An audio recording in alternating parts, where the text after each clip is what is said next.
Hello friends, welcome back to my channel food lover মিষ্টি। আজকে এই বসন্তের মরশুমের একটি প্রিয় রেসিপি, আর সত্যি বলছি আজকের রেসিপিটা অসাধারণ হয়েছিল। চলুন দেখে নিন। আজকে বানাবো সজনে ডাঁটা, বা যারা হিন্দিতে দেখছেন তারা মোরিঙ্গা বলেন, মোরিঙ্গা আলুর পোস্ত, drumstick with poppy seeds recipe. অসাধারণ এই পোস্ত রেসিপি, সত্যি বলছি টেস্ট অসাধারণ ছিল। না, আমি খেয়ে নিয়েই তারপর আপনাদের সাথে ভিডিওর রেসিপিটা শেয়ার করছি। এখানে দেখতেই পেলেন যে সরু সরু করে আলু আর ডাঁটা কেটে নিয়েছি। এদিকে একটা মিক্সির বোল নিয়ে নিয়েছি, দিলাম পোস্ত, দিলাম একটা শুকনো লঙ্কা, দিলাম এই যে এক টেবিল মানে 1 টিস্পুনের হাফ টিস্পুন জিরে, গোটা জিরে, আর দিচ্ছি একটু ফ্রেশ ক্রিম। আজকে একটু আমি পোস্তটাকে একটু কি বলবো, অভিনবত্ব আনার চেষ্টা করেছি। আমার মতো করে আমি রেসিপিটা আপনাদের সাথে শেয়ার করলাম। সত্যি বলছি রেসিপিটা অসাধারণ হয়েছিল। দিয়ে দিলাম 1 চামচ মতো ফ্রেশ ক্রিম, দিলাম 5টা লঙ্কা, লঙ্কাটা আপনারা আপনাদের ঝাল অনুযায়ী দেবেন। আর দিলাম 1 ইঞ্চি মতো আদা, বেশি না কিন্তু 1 ইঞ্চি মতো আদা। দিলাম একটু লবণ। এবার কড়াইতে একটু কাজু, একটু চালমগজ, অপশনাল, যদি মনে করেন দেবেন না অবশ্যই স্কিপ করতে পারেন।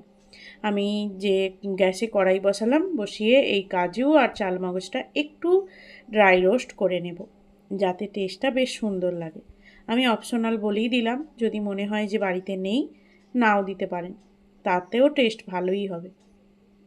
আজকের পোস্ত রেসিপিটা আমি নিজে হঠাৎ করে আইডিয়া করে আর কি বানিয়েছি। আমি নিজেও ভাবতে পারিনি যে এই পোস্ত রেসিপিটা এত সুন্দর, এত টেস্টি হবে। অসাধারণ টেস্ট হয়েছিল।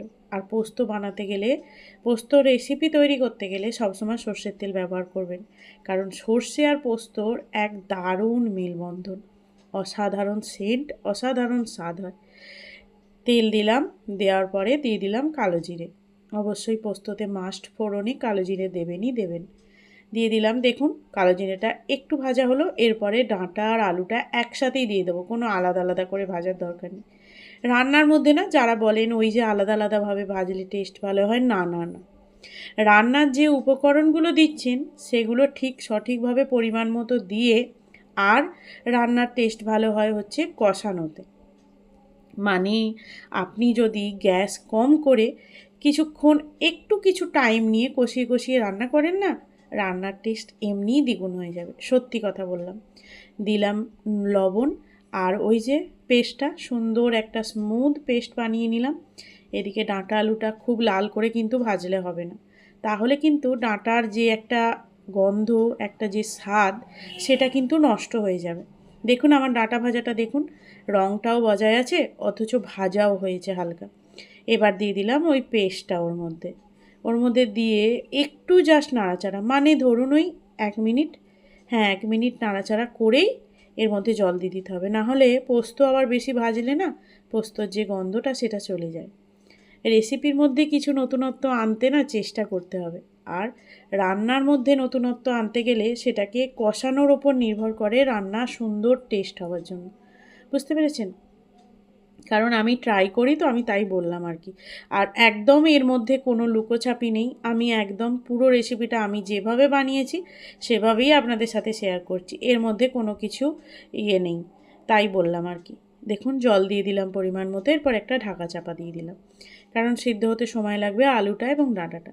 এই দেখুন কত সুন্দর সিদ্ধ হয়েই এসেছে। বেশিক্ষণ লাগে না কিন্তু এই পোস্ত বানাতে, মিনিট 10-এর মধ্যে একদমই রেডি। কোনো কষ্টও লাগে না, কোনো বেশি সময়ও লাগে না, একদম ঝামেলা ছাড়াই।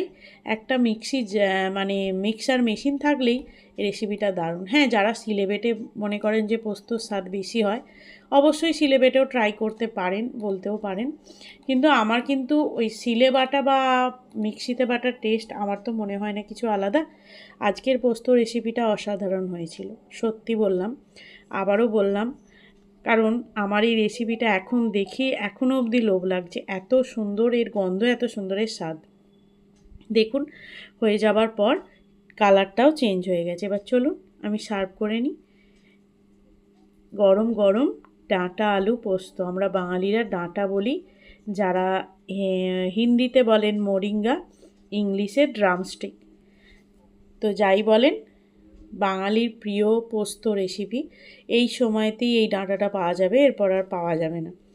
তাই আর কি, বানিয়ে ফেলুন ঝটপট এই ডাঁটা আলু পোস্ত রেসিপি, এইভাবেই বানিয়ে ফেলুন। সত্যি বলছি, হাত চেটে পুটে খাবেন, এক থালা ভাত শেষ হয়ে যাবে। অসাধারণ একটি রেসিপি। কেমন লাগছে? এর ওপর আমি আর একটু কাঁচা সর্ষের তেল ছড়িয়ে দিলাম, কারণ পোস্তর সাথে কাঁচা সর্ষের তেল অসাধারণ একটা কম্বিনেশন। দারুণ লাগে, দারুণ। আমাদের মায়েদেরকেও দেখেছি পোস্ত বানানোর পর যখন বাটিতে ঢালে, তখন একটু কাঁচা সর্ষের তেল ছড়িয়ে দিয়ে আর চাপা দিয়ে দেয়, যাতে ওই তেলের গন্ধটা ওই পোস্তর মধ্যে অবজার্ভ করে, আর একটা অসাধারণ গন্ধ হয়। চলুন আজকে এখানেই